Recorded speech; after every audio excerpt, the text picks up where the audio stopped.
믿음을 사모하고 믿음대로 세상을 이기기 원하는 우리 모든 교문리 가족 여러분, 안녕하셨습니까? 다시 한번 저희들은 믿음의 말씀을 듣고자 합니다. 세상에 없는 믿음이 우리 교문리 교회에 가득 차기를 주님의 이름으로 간절히 소원합니다. 공부 잘하는 방법이 있습니다. 제가 이걸 빨리 알았다면 더 좋았을 건데 좀 늦게 아는 것 같습니다. 학교에서 이렇게 아이들을 가르쳐 보니까요, 공부 잘하는 아이들의 특징이 있습니다. 그 아이들의 특징이 뭐냐면 머리가 좋고 나쁨은 별로 상관이 없더라고요. 다 머리 좋습니다. 근데 뭐가 틀리냐면 태도가 틀립니다. 공부 잘하는 학생은 선생님 말씀을 잘 듣습니다. 선생님 말씀 잘 듣는 학생은 공부 잘해요. 공부만 하라 해서 하는 게 아니라 이걸 이렇게 해라 하면은 공부 잘하는 학생은 그렇게 합니다. 공부 못하는 학생의 특징이 있어요. 뭘까요? 우선 기본적으로 선생님 말을 잘 안 듣습니다. 자기 마음대로 이렇게 하는 경향이 많습니다. 신앙생활도 이렇게 각자의 모습대로 다 이렇게 합니다. 신앙생활은 믿음을 가지고 하는 생활이 신앙생활인데, 이 믿음은 누구에 대한 믿음을 가지고 사는 거예요? 누구에 대한 믿음이요? 하나님에 대한 믿음을 가지고 사는 것이 신앙생활입니다. 근데 신앙생활을 한다라고 하면서 내 마음대로 사는 것을 신앙생활이라고 합니까? 그걸 믿음이라고 합니까? 그렇지 않습니다.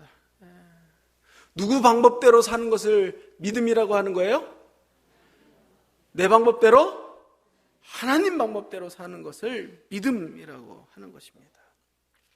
저희들은 믿음을 배우기 위해서 히브리서 11장을 오랫동안 보고 있습니다.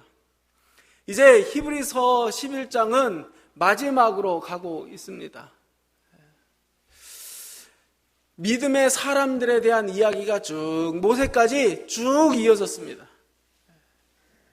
그 다음에 이제 사람에 대한 이야기가 나오지 않고 어떠한 믿음의 사건과 믿음의 행동에 대한 이야기들이 등장하기 시작합니다. 그들이 자기의 방식이 아닌 하나님의 방식, 자기의 생각이 아닌 하나님을 믿는 믿음으로 어떻게 일어난 사건인지 그것들을 한번 살펴보면서 오늘 우리 믿음의 생활에 큰 교훈을 얻게 되기를 간절히 바랍니다. 히브리서 11장 28절 말씀입니다. 28절. 오늘은 함께 좀 읽어보겠습니다. 믿음으로 시작. 믿음으로 유월절과 피 뿌리는 예식을 정하였으니 이는 장자를 멸하는 자로 그들을 건드리지 않게 하려 한 것이다. 오늘 믿음으로 일어난 한 사건인데 유월절 사건을 이야기하고 있습니다. 유월절을 좀 더 자세하게 한 것이 피 뿌리는 예식이다라고 이렇게 설명하고 있습니다. 오늘의 말씀은 지난주에 있는 말씀과 사실 연결되는 사건 가운데 하나입니다. 지난주에 27절 말씀을 저희들이 함께 묵상했는데요. 함께 읽어보겠습니다. 믿음으로 시작. 믿음으로 애굽을 떠나 왕의 노함을 무서워하지 아니하고 곧 보이지 아니하는 자를 보는 것 같이 하여 참았으며 라는 것입니다. 믿음으로 애굽을 떠난 이야기, 믿음으로 보이지 않는 것을 보는 것 같이 하여 바로의 무서움을 무서워하지 않은 이야기를 저희들이 했습니다. 이야기를 하면서 이 하나님께서 모세를 바로 왕 앞에 보냈을 때 바로 왕이 모세에게 이런저런 제안으로 모세의 의지를 약간 돌리려고 노력했던 시도들을 저희들이 좀 살펴보았습니다. 처음 모세가 바로 앞에 서서 하나님께서 하나님의 백성을 내보내라고 명하셨다라고 이야기했을 때 바로가 첫 번째로 뭐라고 대답했냐 하면 하나님을 예배하기는 하되 애굽을 떠나지 말고 어디에서? 애굽에서 예배하면 좋겠다라고 이렇게 제안합니다. 두 번째 찾아가니까 바로가 뭐라고 제안해요? 가기는 가는데 다 가지 말고 누구는 남겨놓고 가라고요? 아이들은 남겨놓고 가라. 아이들은 남겨놓고 가라. 세 번째는 뭐라고 제안해요? 세 번째는 다 가라. 다 가는데 소와 양, 너희들의 재산은 무엇하고 나가라? 다 남겨두고 그러고 가라 라고 이렇게 제안합니다.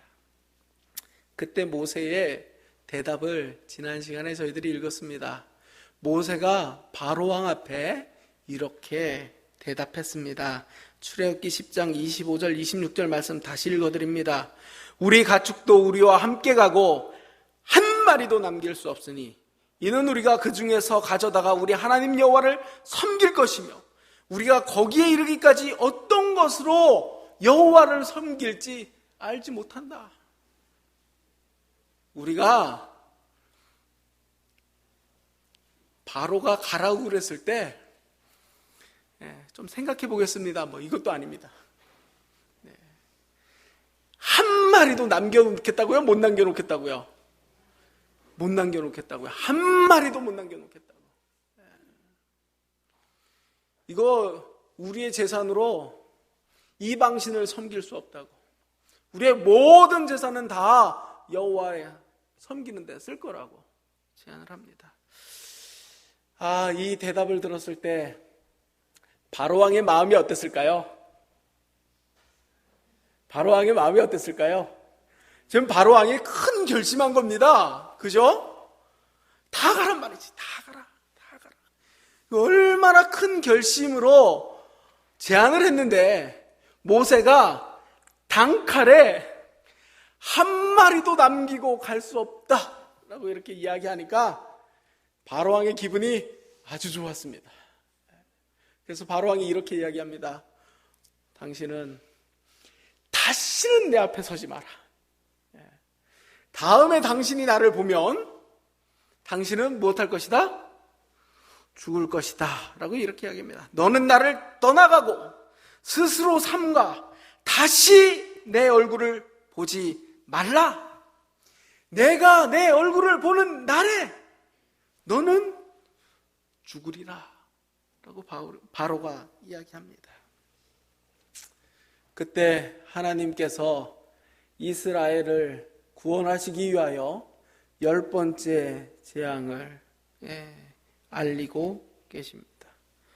10번째 재앙으로 바로가 생명의 주인이 아닌 하나님께서 생명의 주인이심을 보여주는 것입니다. 10번째 재앙이 무엇입니까?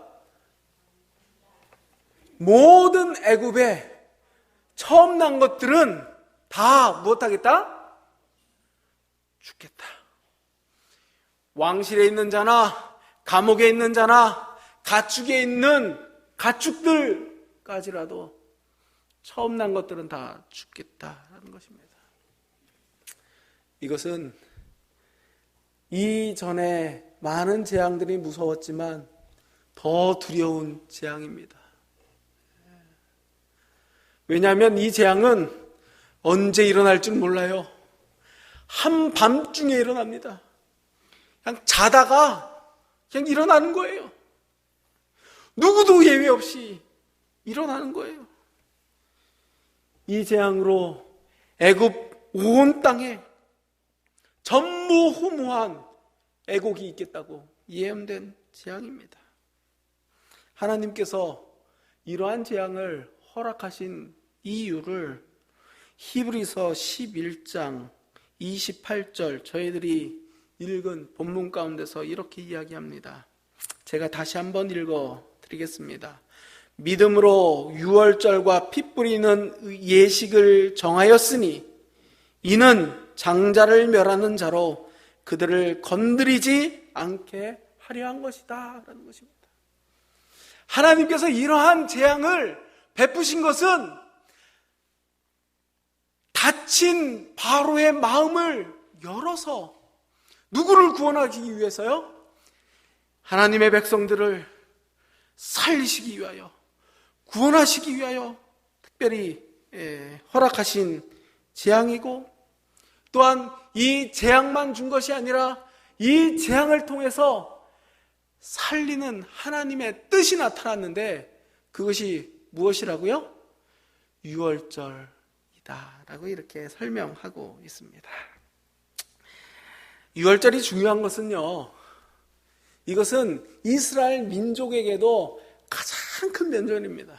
우리나라의 가장 큰 명절은 설날하고 추석이라고 그러잖아요. 이스라엘의 가장 큰 명절은 유월절입니다. 이스라엘에게만 큰 명절이 아니라 사실 모든 그리스도인들에게 유월절은 아주 큰 의미를 갖고 있는 절기입니다. 왜냐하면 인류 역사를 쭉 이렇게 보면 많은 사건들이 계속 나와요. 인류 역사의 가장 위대한 사건이 무엇일까? 저 개인적으로는 아니요, 여러분들 모두가 어쩌면 동의하실 것입니다. 어떤 사건이 가장 중요한 사건일까? 물론 저 지난주에 있었던 평양회담도 아주 중요한 역사적인 사건이 될 것 같아요. 그렇지만 인류 역사의 가장 큰 사건은 누가 뭐래도 예수님께서 이 땅에 오셔서 십자가에서 우리를 위하여 구원을 이루신, 그리고 부활하신 그 사건이 가장 큰 사건입니다. 그리고 이 사건을 그림자처럼 보여주는 것이 있는데 그것이 무엇이에요? 유월절이라는 사건인 것입니다. 부조와 선지자 이렇게 이야기하고 있습니다. 유월절은 기념적인 동시에 표상적이다. 애굽에서 구원받은 과거를 가르칠 뿐만 아니라 장차 그리스도께서 그분의 백성을 죄의 속방에서 석방하시는 더 큰 구원을 예표한 것이다. 희생제물로 바쳐진 어린 양은 우리의 구원의 유일한 희망인 하나님의 어린 양, 곧 그리스도를 가리킨다. 그렇습니다. 유월절은 가장 중요한 사건인 십자가를 아주 잘 표현하고 있는 구약의 표상적인 사건입니다. 유월절이 뭔가? 유월절은 너물유, 너물월입니다. 그래서 넘어가는 절기입니다. 히브리 사람들은 파스카라고 이 절기를 부르고 있습니다. 지나가다라는 의미를 가지고 있습니다. 이 유월절의 모습이 잘 나타난 구약의 성경절이 있는데 그것이 출애굽기 12장입니다. 우리 함께 출애굽기 12장, 히브리서 11장 28절의 근원이 되는 출애굽기 12장의 말씀으로 돌아가서 우리 어떤 의미가 있는지, 유월절에 어떤 교훈을 우리가 살펴야 될지 함께 몇 가지만 좀 살펴보도록 하겠습니다. 유월절을 이렇게 지키는 것입니다. 5절 말씀입니다. 함께 읽겠습니다. 너희 시작. 너희 어린 양은 흠없고 1년 된 수컷으로 하되 양이나 염소 중에 취하고. 유월절 양은 어떤 양으로요? 흠없고 1년 된 수컷으로 하라라고 이야기합니다. 이 흠없고 1년 된 수컷 어린 양은 누구를 표상한 것입니까? 베드로전서 1장 19절 말씀 읽어드립니다. 너희 조상이 구속된 것은 은이나 금같이 없어질 것으로 한 것이 아니요 오직 흠없고 점없는 어린 양 같은 그리스도의 보배로운 필요한 것이다.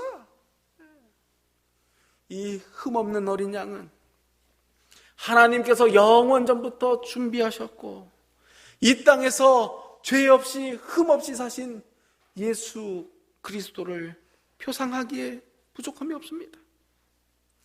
구원을 얻기 위해서 흠 없는 어린 양을 잘 선택하는 것으로 끝나지 않습니다. 무엇해야 돼요? 그 어린 양은 반드시 무엇을 흘려야 돼요? 피를 흘려야 합니다.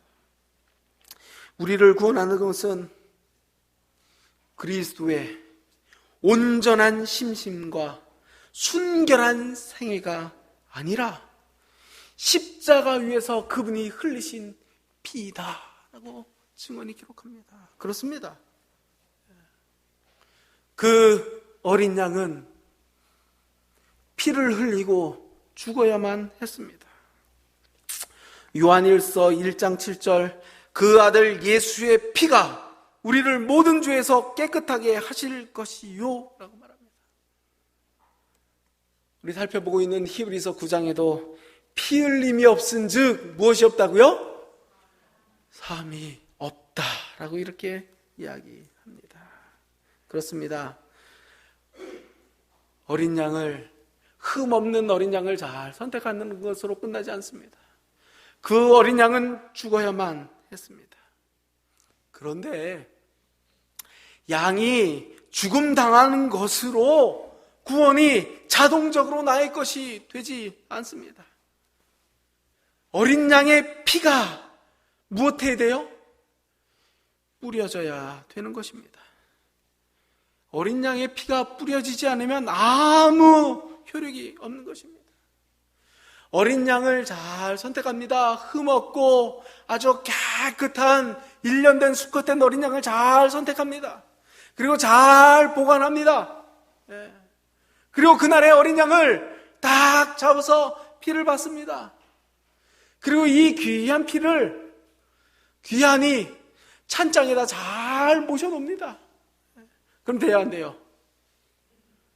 그럼 돼야 안 돼요? 자, 그 다음 절 읽겠습니다.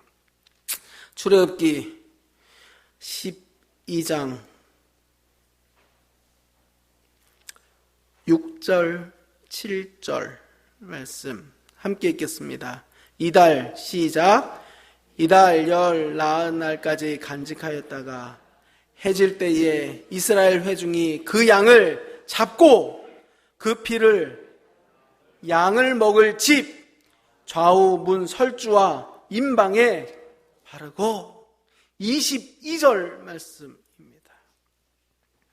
우슬초 묶음을 가져다가 그릇에 담은 피에 적셔서 그 피를 문 임방과 좌우 설주에 뿌리고 아침까지 한 사람도 자기 문 밖에 나가지 말지니라 라고 이야기합니다. 그렇습니다. 그 피를 어디에다 바르고 뿌려야 돼요? 문 임방 위에 기둥 문이 있으면 위에 기둥에 바르고 뿌리고 좌우 설주에 바르고 뿌리고 하라는 것입니다.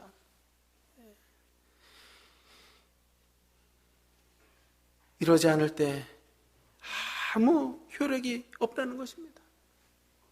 그런데 그 임방과 피를 설주에 뿌리는 것은 곧 무엇을 의미하냐면 임방과 설주에 피를 바르면 그것이 곧 예수님께서 십자가에 달리실 때 가시관을 쓰신 머리, 손과 발에 박힌 못을 그리고 있는 것입니다. 요한복음에는 이렇게 이야기합니다. 이 문이 무엇인지 설명하고 있습니다. 내가 문이니 누구든지 나로 말미암아 들어가면 구원을 얻겠다. 이스라엘 백성들이 구원을 얻는 유일한 방법이 있습니다. 그것은 어린 양의 피가 발라진 그 문 안에 들어가야 구원이 있는 것입니다. 그런데 더 놀라운 것은요, 출애굽기 12장 6절 말씀에 보니까 이 양을 10일 날쯤에 택했다가 열 나흘 날까지 잘 간직했다가 언제 잡냐 하면 해질 때에 이스라엘이 그 양을 잡는다라고 이렇게 얘기합니다. 그렇습니까? 양을 아무 때나 잡는 게 아니에요. 언제 잡아요? 해질 때에 잡는 것입니다. 이 해질 때가 언제냐? 이 몇 시예요? 해질 때가 몇 시입니까? 해질 때가 언제냐면 이스라엘에게는 저녁이 두 개가 있어요. 해가 이렇게 쭉 떠서 정오가 되면 제일 높이 있고, 이제 정오가 지나면 해가 못해요? 아래로 기울기 시작하면 그게 첫 번째 저녁이에요. 그리고 이 해가 다 져서 땅 밑으로 내려가면 그게 두 번째 저녁이에요. 해 질 때라는 이 표현은 저녁과 저녁 사이에 라고 기록되어져 있습니다. 이것을 한국말로 해질 때라고 말하는 거예요. 이것이 오늘날 시간으로 이야기하면 언제냐면 12시부터 6시 사이. 언제쯤? 오후 3시입니다. 예수님께서 언제 십자가에서 운명하셨어요? 9시에. 그죠? 오늘날 시간으로 말하면 몇 시요? 3시에 돌아가신 것입니다. 그렇습니다. 이것은 예수 그리스도의 십자가, 죄인을 위하여 구원의 표상으로 죽음을 당하신 어린 양을 상징하기에 부족함이 없는 것입니다. 그리고 이 피는 발라져야, 뿌려져야 하는 것입니다. 예수님의 보혈도 마찬가지입니다. 십자가에서 흘리신 그 피가 온 인류를 구원하기에는 넉넉하지만 그 보혈이 우리의 마음에 뿌려지지 않으면 아무 효과가 없는 것입니다. 베드로전서 1장 2절에 보면 성도를 가르쳐서 베드로는 이렇게 이야기합니다. 핏뿌림을 얻기 위하여 택하심을 입은 자들이라고 성도를 말하고 있습니다. 예수님의 십자가의 죽음이 우리의 구원의 근거가 되지만 이제 그 십자가의 보혈을 개인적으로 마음에 구주와 주님으로 받아들여야 하는 것입니다. 근데 그 피를 꼭 바깥 문에다 바르래요. 바깥 문에다 바르면 지나가는 사람들이 다 볼 수 있게 하라는 것입니다. 그리스도의 보혈의 공로를 개인의 구원으로 받아들인 사람의 믿음은 세상에 드러나게 되어 있습니까? 세상에 드러나게 되어 있습니다. 자동적으로 외부로 표현되어야 되고 표현돼야 함을 가르치고 있는 것입니다. 따라 하시겠습니다.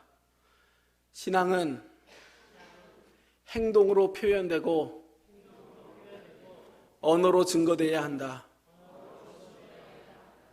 이 말씀이 참 마음에 와닿았습니다. 그렇습니다. 믿음은 행동으로 표현되어야 되고 언어로 증거되는 것이 참된 믿음입니다. 그런데 이 믿음이 마음에 발라지려면 그냥 바르는 게 아니라 성경에 보니까 무슨 묶음으로 바르래요? 우슬초로 바르래요.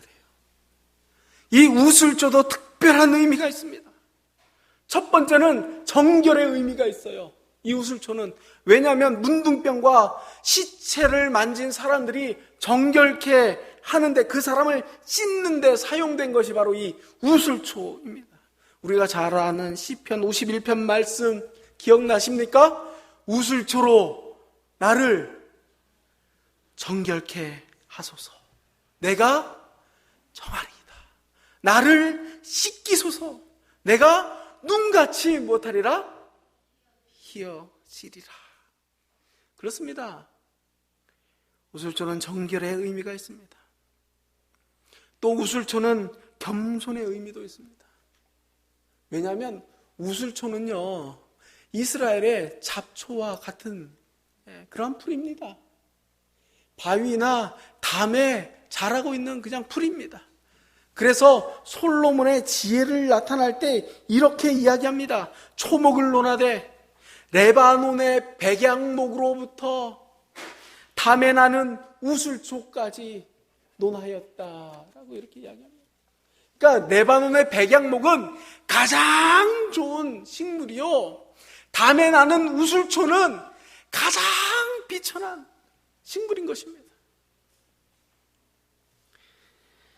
자신을 겸손히 낮추는, 그리고 정결케 되기를 사모하는 그런 마음을 갖고 주의 보혈을 마음에 뿌리는 것입니다.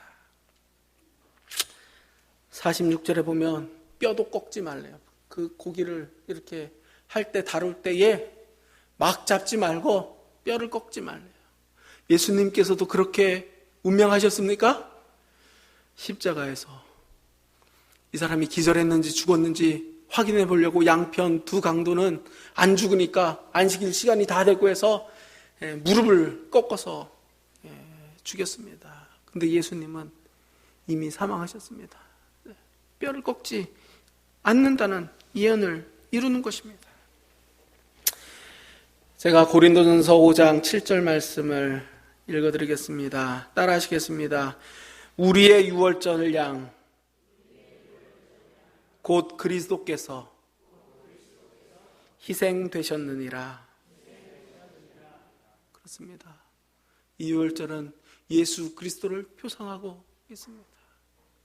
저는 이 유월절 저녁을 묵상하면서 이런 생각을 해봅니다. 우리 모두는 다 지금 애굽에 살고 있습니다. 저는 바로입니다. 바로입니다. 이제 큰 일이 일어날 것 같습니다. 그래서 제가 애굽의 이 골목 저 골목을 좀 둘러보고 있었습니다. 근데 이런 대화가 들리는 것을 봅니다. 한번 어떤 대화를 하고 있을까 한번 상상해 봅니다. 아마 이 소식이 들려졌을 때 아빠가 무서웠을까요? 큰아들이 무서웠을까요? 누가 더 무서웠을까요? 아빠가 장남이 아니라면, 그죠? 큰아들이 왜 우리는 양 안 잡냐고, 빨리 잡자고 뭐 이랬을 것 같기도 합니다. 아들이 아빠에게 묻습니다. 아빠, 우리 집 문설주에 어린 양의 피가 뿌려졌나요? 묻습니다. 아빠가 대답합니다. 아들아, 이미 양을 잡아 피를 잘 받아 누웠단다. 얘기합니다. 아빠, 그 피는 그냥 받아두면 안 돼요. 그 피는 뿌려져야 돼요. 그때 아빠가 이런 대답을 했을 거예요. 아마 세 가지 가능한 아빠의 대답을 생각해 봅니다. 첫 번째,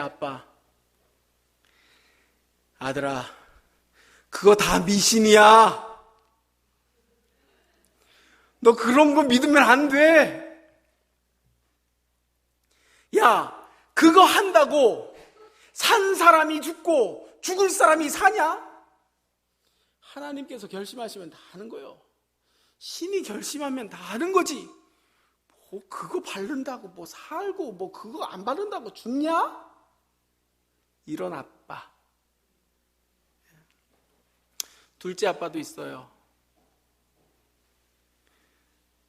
아들아, 우리는 하나님을 믿는 가정이다. 김대한 목사 말 못 들었어? 믿으면 된대잖아.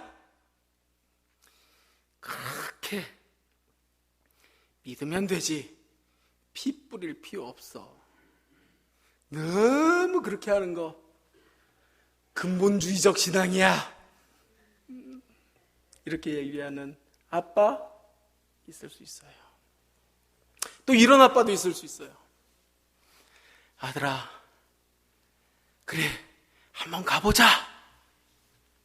같이 가서 피를 뿌리고, 하나님, 우리 가정에 구원 주시니 감사합니다 라고 기도하고 아들과 함께 찬양하는 아빠.